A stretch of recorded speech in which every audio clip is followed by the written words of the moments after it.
I thank Professor Dr. Santosh Kumar, the Vice Chancellor of the Tamil Nadu Dr. Ambedkar Law University, of covering elaboratively about the opportunities and challenges, say, for a law teacher. Now, this Government Law College Kozhikodu, and in association with this Law Justice Research Foundation, LJRF, today's event, Teachers Development Program, the webinar, say, on teaching as a career option in law teaching opportunities and challenges. At the outset, I would like to thank Professor Dr. Krishna Kumar, the principal of the Kozhikodu Government Law College, and I thank my beloved Professor Dr. N.S. Santosh Kumar, the Vice Chancellor of the Tamil Nadu Dr. Ambedkar Law University, and then I thank Mr. Safi Mohan of LJRF, who gave this project to us. And I thank Tejas Purushothaman, though I've not spoken with him. I see his initiatives from what has been spoken today. I congratulate him and I thank him as well. And I thank my beloved student Leslie Panavilla for her suggestion of our names before this forum. So I appreciate LGRF, say, to promote their essence, say, of promoting the constitutional literacy, and also, say, their goal to study and analyze, say, impact of law on society. Yes, the need of the hour is that we need such research entities, right, where they can discuss, say, about the policies of the government, and they can give suggestive reforms. So whatever said and told, I thank my beloved Vice Chancellor again. So I do not deserve whatever that has been mentioned, but anyway, I hope I will do my justice in today's presentation. Well, Government of Kerala, right, its subjects itself is a literate society. In the field of legal education, major contribution comes from this God-owned country. I dedicate this particular session to my inspirational scholar, right? In my paths of this teaching law, the one personality whom I always get admired and inspired is none other than the father of the modern legal education, Professor Dr. Neelaganda Ramakrishna Madhava Menon, who is instrumental in revamping this legal education to a greater level. He is an example today as to how a teacher ought to be. That is why we have decorated him by giving a Padma Shri award. Though today he's not with us, but then he's a living legend, I must say, in our hearts.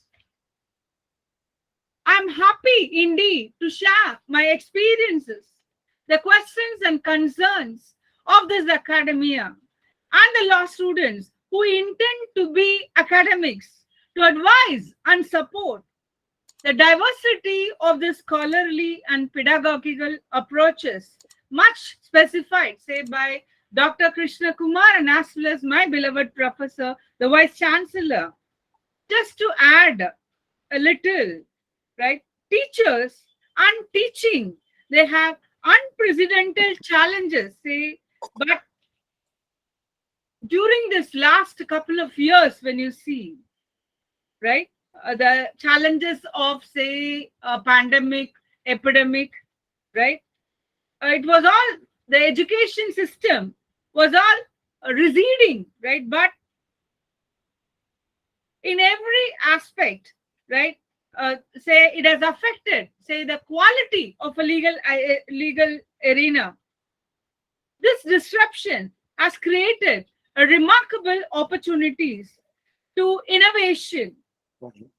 it has made us to reimagine and rethink this legal education and as to how to prepare, say, the next generation of law professors or the next generation of millennials who is going to take up this law teaching into another level. These time of pandemic, I must say that it has really made a paradigm shift in the level of law teaching, where it helped us to connect the world beyond frontiers. It made a transformation in legal education. Though I do accept that there were digital divide, many were not able to use, say, the online platform. But those who were able to, as law teachers, when we are having that opportunity of getting connected to the internet gateway, right? So sky is a limit. I must say that we were all throughout connected to even to the nook and corner of the world. Those 2 years of pandemic, I must say, we were we were like, as law teachers, we were all like doing multitasking work, like, right? As a person, you need to balance, say, everything. You should balance your family, you should balance your health, you should balance your career, you should balance your work, you should try to convey what stuffs that have been stated in a while before by the esteemed guests, right? So we need to be very systematic and we need to be prepared to what we are going to sensitize about to a law student, right? At the same time, this pandemic has taught us to go one step forward, where we started trying to strengthen our career, say, by participating as many FDPs as we can, by participating as many international conferences or seminars or symposiums, right? So this pandemic, in a way, though it created digital divide, on the other side, it really helped us to be very active in law teaching and learning. I must say, right, when Safi Mohan, what our Vice Chancellor sir had pointed out, he was only asking us to share our experience about the status of legal education in Tamil Nadu, right? So this dates back to the 18th century, 1891. Right. So our institutions, it was one of the second premiermost legal institutions in entire India as such. My alma mater, the place where I worked, the then Madras Law College, now it is called as the Dr. Ambedkar Government Law College. And with the directions of the court, it has been bifurcated into 2 places. But again, we continue to deliver the same quality as we used to provide. And in my years of experience, right, I passed out my law during 93, the LLB program at the very same college, and I did my master's in the prestigious, say, Department of Legal Studies of the University of Madras, which has got 5-star credit throughout the world. And today we have contributed a lot in that department, and where our students, right, they really flourish successfully as, say, legal officers of Ministry of External Affairs, and they are there in Ministry of Law and Justice, and they are there in every government departments and other agencies, right? And I've also done my doctorate in law, say, with our Tamil Nadu Dr. Ambedkar Law University, where I've done specialized on environmental law. And this 14 years of my traveling after completing, say, of my doctorate, it has really made me to look forward, say, like, you complete your doctoral program, you don't stop there. you will always think that what to be done next, right? Where we can efficiently work and what result you need to produce, right? So I would tell to the law teachers present over here, right, be proactive, right? So whatever the qualities of a legal law teacher need to be, right? So one thing I would personally look forward into myself, and that one thing which I would like to convey to you today is that you got to be proactive in the sense, don't be within the frontiers, right? Try to explore more, try to bring the standards, say, of your legal education. So in my yeah, I was hearing too the question raised by advocate Surya Menon about the syllabus, right? So my view is that not necessarily that you got to really bring in uniformity of a syllabus into an institution, right? So syllabus, see, as far as the present choice based curricula that is suggested, say, under the minimum standard rules, or maybe under the University Grants Commission Act, and as well as its regulations on choice based curricula, it says that a teacher who goes into a class ought to design, right, the syllabus for the subject which is chosen, right? So now we are in a trend where syllabus need to be periodically reviewed and revamped, and even this preference is given to a law teacher. Say, I can show you some instances at Tamil Nadu. You have the Velur Institute of School of Law, and then you have the National School of Law, Trichy, right? Both these institutions, we find there that the teachers are whatever subject they are allocated with, it is left purely to them to look forward and design the syllabi, what they are going to handle. They have to prepare their modules and the 90-day limit, the number of classes that they need to take, and what are the topics that they're going to deal. Everything is designed individually by a teacher, and therefore syllabus as such is something, because there is changes that always keep happening, right? So we have to adapt to the changes, and we have to redevise our curricula. And therefore, say for instance, recently, even the University Grants Commission, Professor Dr. Mamilda had even recently introduced a syllabus, say, on cybersecurity laws, right? So that is some basic guidelines that have been given. Now, we have to take those guidelines and incorporate it, and by the time we use the guidelines, some other changes occurs in the use or in advent of technology, and we need to adapt that as well in our syllabi. So that becomes the order of the day. So skill training today, it warrants, say, a greater emphasis. Success is where preparation and opportunities they meet. So readiness for opportunities makes the success. See, for a law student who intends to be in an academics, he should aspire, say, to learn more.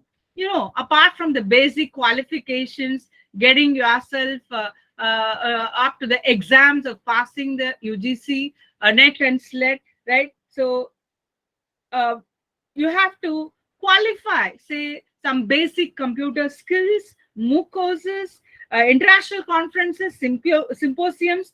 Identify your potential, your interest of particular law which you would like to work more, right? Try to identify yourself with some of the research organizations. First of all, I would like to appreciate each and every one of you who are present here, who are part of this LJRF, because you're identifying yourself to be part of that research organization, right? So you have to specialize in any particular field, always you got to update your knowledge, right? So as our beloved Vice Chancellor rightly put, right? So you got to be a law teacher, right? So who works in heart and soul. Remember, it's not a job you're doing. It is a choice which you have made. Realize the values of legal education. Realize the sense of responsibility, right? So, because whatever you are doing inside a class, right, to say a set of students, right, you're bringing a transformation, say, towards legal education, not only towards legal education, towards the legal profession as well, because it is your students who are shining everywhere in the years to come. So I think and recall one of my students who was working in the Reserve Bank of India as a legal officer. I recall one of my students who works in United Nations as a program officer. So I recall a student, a scholar of mine, who's been identified, say, as a legal officer of the International Seabed Authority, right? So, end of the day, these little developments that we see in the student who has accomplished in their lifetime is what the success of what we really are, say, as teachers, right? You need to realize, say, the social responsibility. So I have the opportunity of having attended 3 to 4 of the say the continuing legal education program, say, of beloved Professor Dr. Madhava Menon, right? So he used to say that we need to have a justice-oriented legal education. So it is, as law student is studying not only for the purpose of studying law, not only say for the purpose of becoming a lawyer. Today, looking into legal education, it is multifarious, right? He need not only become a lawyer, he can become everything down to earth in the world, right? So he can become a very good politician. He's becoming, he's entering into the parliament. He's becoming a legal advisor. He's becoming a draftsman. He's becoming whatnot. So the avenue that is available in this legal education is something beyond any kind of a measure. Nowadays, new subjects are coming out, say, for instance, sports law, right? So there won't be much teachers, say, on working on sports law.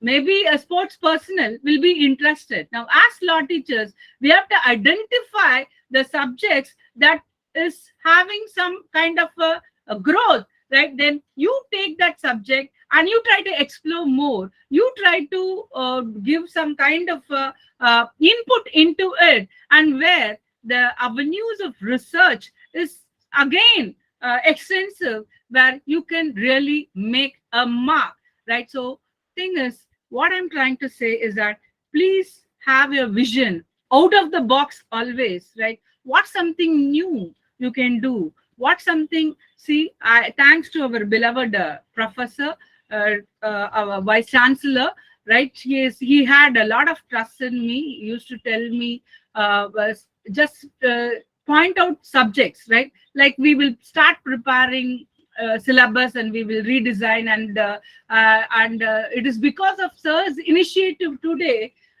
What 7 law colleges we had in Tamil Nadu initially to start with, it has doubled into 14. Now with the present director, I must thank her. We have the present director. She is also was instrumental in introducing one more college, right? So with this and our beloved Vice Chancellor has introduced many LLM programs, right? And we have designed new LLM programs. Like teachers need to be little proactive to try to do outside the box, and whatever small things which you could contribute towards the development of legal education, you must think it's a wonderful opportunity that you got. You must not hesitate in doing it. You should always extend your long arm and try to do this, right? Try to design a new syllabus or curricula, try to bring in an innovative subject, right? Try to contribute, say, by writing a lot of legal articles, right? See, legal articles helps you, right, to be a master of your own, in the sense, for that, you need to do a lot of reading, right? So reading, our life as such is a lifetime learning process, right? So we should never limit ourselves to the subject that we are dealing with, right? See, we should always have a vision of learning every subject that you come across, something good which you could take out of a subject, because nowadays, take from me another 20 years, now it's going to be multidisciplinary approach. See, you should not only learn law, perhaps you should learn something about environmental science, you should learn something about, say, history, you should learn something about, say technology, right? So because it's going to be a combination of different subjects, so the next level of law teaching should be, will be only a combination of learning different subjects, and therefore you must always try to be innovative, right? And as I said, proactive, right? That only will help you uh, uh, to do some justice towards your law teaching, right? So what are the current and future challenges, right? You are mentoring and coaching a law student, like that has been said and told by our prior speakers, right? As our sir rightly pointed out about the Bar Council of India, but then, do you have to simply follow that? Because once during 2000s, that a question has been raised by our beloved Professor Madhav Menon, like he was pointing out that we need a separate entity of a higher education institution that could regulate and bring in guidelines, right? We need not see Bar Council of India. It is governed by the Advocates Act of 1961, right? So much initiatives was taken by MC Setalvad, right? The Attorney General of India, the first Attorney General of India, who took the initiative, say, of drafting, say, the BCI rules and regulations, right? The Advocates Act as such, right? And now, no doubt, we have the UGC, right? The National Knowledge Commission report of the work of Sam Pitroda, it specifies that, right, teachers are underutilized, in the sense, it specifies that teachers should be given an exposure, say, of learning practical skills. So they should be allowed, say, to practice, right? See, this is being the dream. We are only wondering when the dream will come true, right? See, like how we always take an initiative, right? Sometime it fails. With that, we don't stop, right? But then, you millennials, right? You futuristic, successful contemporaneans, right? Who's going to rule this legal education system as law teachers? You must think, right? We must espouse, right? Say, right? Why not we ask for, right, teaching as law practice, right? And that thing need to be implemented in the future, because today, lawyering profession, right, we are having subjects, right? Drafting, pleading, conveyancing, arbitration, mediation, conciliation, right? All this we are tutoring without having a practical knowledge, right? Before entering into this profession, whatever we are, I have 3 years of experience in practice. See, that 3 years of practice only will help me to go forward, right? If I'm permitted to simultaneously know what's happening, right, in the courts, and know the real nuances of the practice and procedures, it would really help me to spoon feed my student in a better level. And therefore, Harvard professors, right? One Mr. C. Langdale, right, of New York. He was instrumental in reforming the legal education. He was a man of a prodigious learning, right, in the law, right? He himself is a remarkable industry in the sense that he had a legal mind of extraordinary acumen and sagacity, right? Langdale and the law school, right? Uh, there is an article.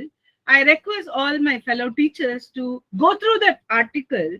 It was by Harvard Law Review. The book is available online. Please go through it, right? That's one of the earlier contribution. An effective pedagogy that transcends, right, beyond the boundaries of legal education, something which has occurred of the recent past. Michael Hunter Squads, right, has written a wonderful book. That book is called as What the Best Law Teachers Can Do, right? It's a Harvard teacher who has made a contribution not only to the Harvard Law School, right? He has made it to the world at large, in the sense, right? He has interviewed 26 law professors, right? So he says, what makes a great law professor, right? Say, you got to be systematic. You got to be rigorous, say, in studying and getting excellence, say, in law teaching, right? So this text as such, when you read through, it is available in Amazon. Even you want to go through the tidbits of it, you can go through it. That Bar and Bench, there is an online site, right? In that it is available. It says that you got to be, say, it identifies the methods, strategies, and personal traits, say, of a law teacher, right, whose students achieve exceptional learning, right? See, an Indian, I would like to quote, right? I remember way back in 2010, when we were serving as a teachers at my alma mater, Dr. Ambedkar Government Law College, which used to work next to, adjacent to High Court of Judicature, Madras. That college, one personality entered inside our premises, right? He was none other than the Professor Dr. Say Rajkumar. So he came and he distributed pamphlets, right? He was telling that he would like to give the pamphlets to all the law students because he is planning to establish a Jindal Global Law School, right, at Sonipet, right? So at that time, I did not know that this is going to be one of the prominent universities of the world in legal education. I never knew.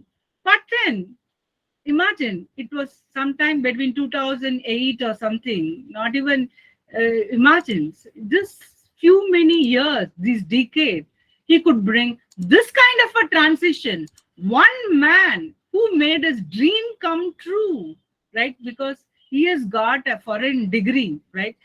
So I don't know, maybe in the days to come, we law teachers should be allowed, right? Maybe we lost the opportunity, you have not, right? You should always try doing some kind of exchange program with other countries, other universities of the world, right? There are so many online exchange programs, right? You must try doing those programs which would help you to bring in a broader vision to yourself, and in turn you can make a $1 million difference, say, into our institution, right? So we should think out of the box, right? So there in Harvard, these 26 professors that he was referring, they are renowned instructors or for the well known, say, for their standards.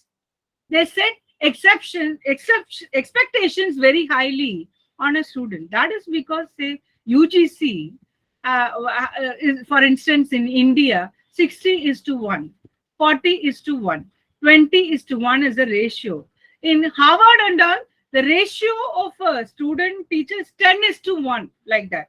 So it all depends upon How many students is there in your class to whom you can personally concentrate and to whom you can really, I mean, because if you could personally interact more on a class, right? So they are making a difference in the lives of the students. So why? Because they set the expectation of a student high.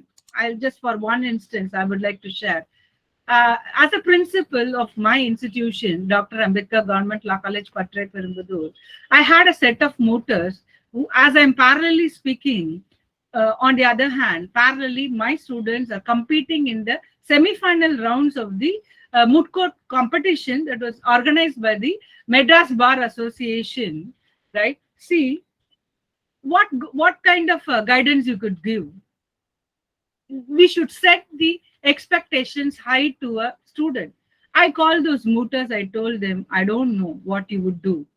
You got to win. Please set the goal that you are winning, irrespective of whoever is going to be your competitor, right? So you got to win. See, we have to always provide a win-win situation to a student. Why? Because maybe a student is under talented, right? We cannot undermine them, right? Because the more you feed, the more they grow, right? And therefore, see, whatever confidence you're instilling in a student, just because the student realizes that a teacher instills confidence in him, he will start to burn his midnight oil. He will start to study more, and he will compete, and he will prove yourself very successful. So as a teacher, you got to demonstrate, say, your professional behavior, and tell the students, say, the how to approach, say, in a class, and in the sense how they got to be as a researcher, how they got to do the field work, how they can learn not only from their text, by the real time say experience, say experiential learning we must give, right? See, if I'm discussing about the biodiversity authority, right, I should also give a lead to my student. It is only here, only in Chennai. Why don't you try going a field visit to that biodiversity authority and try to learn for yourself, give some latest information about their nature of functioning, right, about their contributions, right? Then that could be a real learning, which means what? See, whatever we are teaching them in the lessons, we should not only stop within the lessons, within the text, we should make the student to explore practically, right? So give them that confidence and give them the sense that what they read and what they see in reality, right? There should be some kind of connectivity. Then only a student will be able to question in the future whatever unjustness that he sees, and that he would realize a sense of responsibility that he ought to correct this, say, to make his contribution. See, like how I pointed out about the South, our beloved professor, Dr. Madhav Menon. In the North, I'm inspired by one another eminent professor, right? Say it's Professor Dr. Upendra Bakshi. See, still we have not achieved one thing. You know what? Right? See, a teacher going to the court, practicing or espousing a case that has been done, right, under the apostolic jurisdiction. Upendra Bakshi, eminent scholar, the professor, has visited the court. He has worked for the affected vulnerable community of the Agra home. We are studying it in the cases. So a teacher going into the court, right, and espousing social injustice, right, is what the next step that you have to take forward. In the sense, right, think proactive, like what kind of a contribution you can make. Even when Professor Dr. Madhav Menon name was referred, say, to become a judge, our Constitution of India confers rights, say, for an academician to become a judge, right? He could also be elevated, say, to the Supreme Court. But for some reason or other, by pointing out whoever were the member, right? The judicial accountability steps in, right? So that dream was not fulfilled, right? For Professor Madhav Menon or any other person who ever tried, right? But then for you, the opportunity is more, right? So I am looking forward for a day where a academician becomes a judge, say, of the Supreme Court or of the High Court for the noble work that they have rendered, right? We cannot forget Shamshad Bashir, right, who had made a significant contribution in the field of intellectual property rights. See, you tutor students about the subject of law. So he's a person who focused on intellectual property rights, right? His active teaching has gone to the extent of questioning the rights, say, for human rights issue, say, of a cancer patient, right? So he was allowed to appear before the Supreme Court in Navrata's case, right, where he was instrumental in reducing the rate of the drugs, right, that is provided, say, for defunding cancer, right? So he made a significant difference, right? See, what kind of efforts that he should have taken. Like today is no more with us, but Shamshad Bashir is a standing example to us law teachers as to how you have to imbibe that kind of skills, that kind of quest, say, for seeking making an inquiry or search into that particular context, right, where we make our students to achieve, right? So Shamshad Bashir is one good example. As a law teacher, where and all he had traveled, see, making law students, we need to make students as expert learners. You should not see, some teachers have the aptitude. They will look into a particular book, make good lessons, deliver good lecture, but they won't provide the resource, right?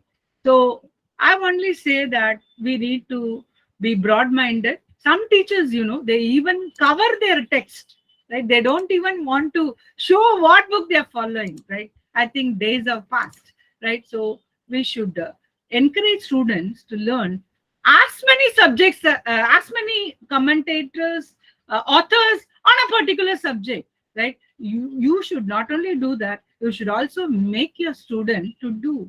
You should see, timing is not a real factor, right? 9 to 5, that timing only you should, as our sir rightly pointed out, right?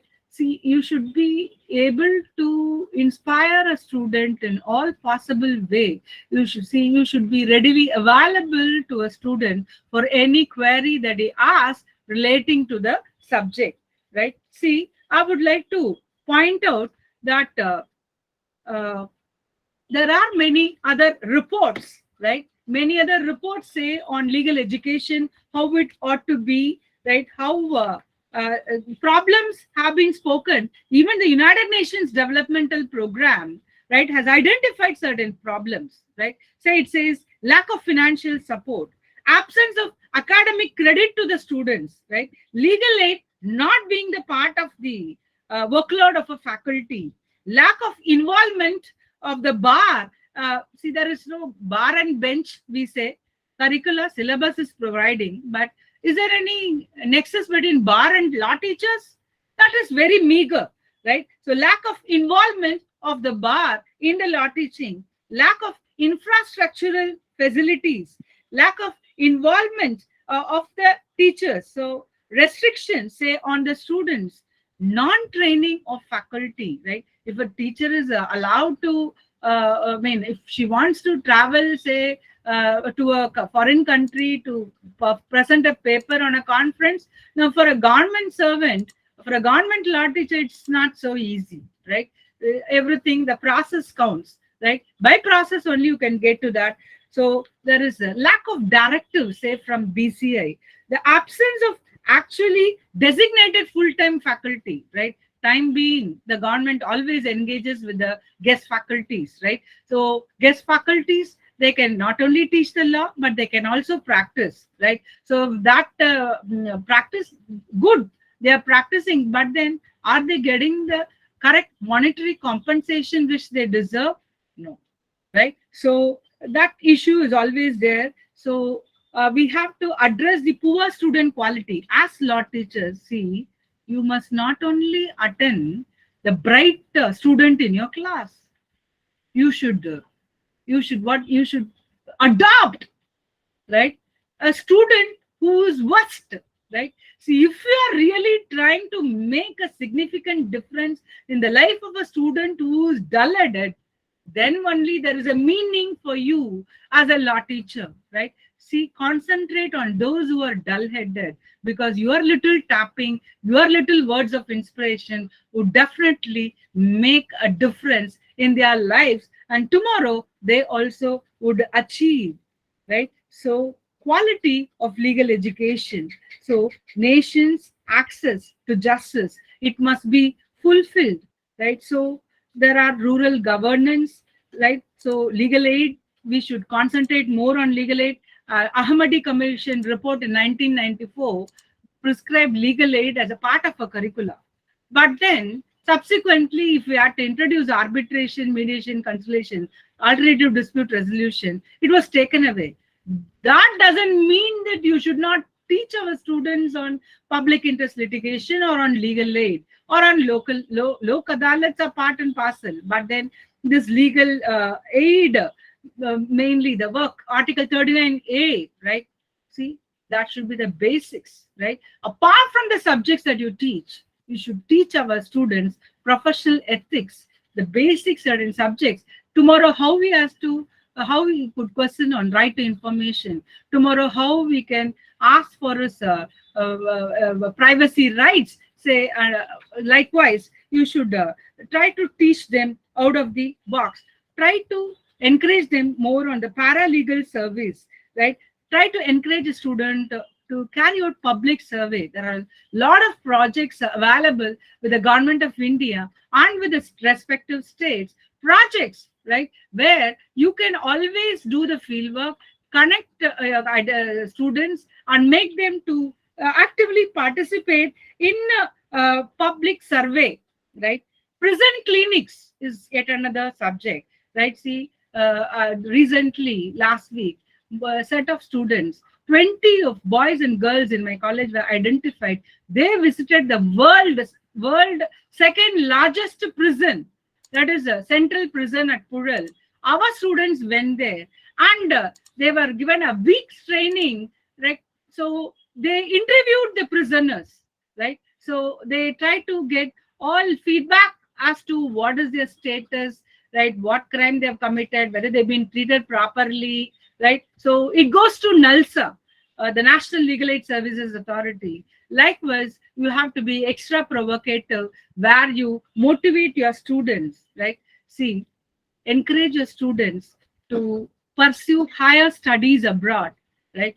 First thing, you try to do any exchange programs online. Second, encourage them to pursue higher studies abroad, right? One person, Rajkumar, by doing a foreign degree, right, by practicing a couple of years at a foreign country, if you could come back and make such a transition, say, to the legal education, right? So we should set a new light to that path, and therefore we should make our students to pursue studies, higher studies abroad. See, you got to be a dedicated faculty, right, for clinical programs. See, academic credit to the students involving the clinical programs, quality legal aid, once again, right? So legal aid clinics require financial investments, right? So that is the issue in the government law colleges. So faculties ought to be consistently trained. Nowadays, with the minimum standard rules that have been set out by the UGC, the SAS program, every faculty is trying to get more credits by doing more international conferences. See, it should not be just for the heck of getting a degree, just for the heck of getting the credit. It should be like heart and soul, right? What difference you can really make by getting that knowledge in those fields matters, right? So there are Carnegie's report, McRae's report, right? There are, say, best practices that are available.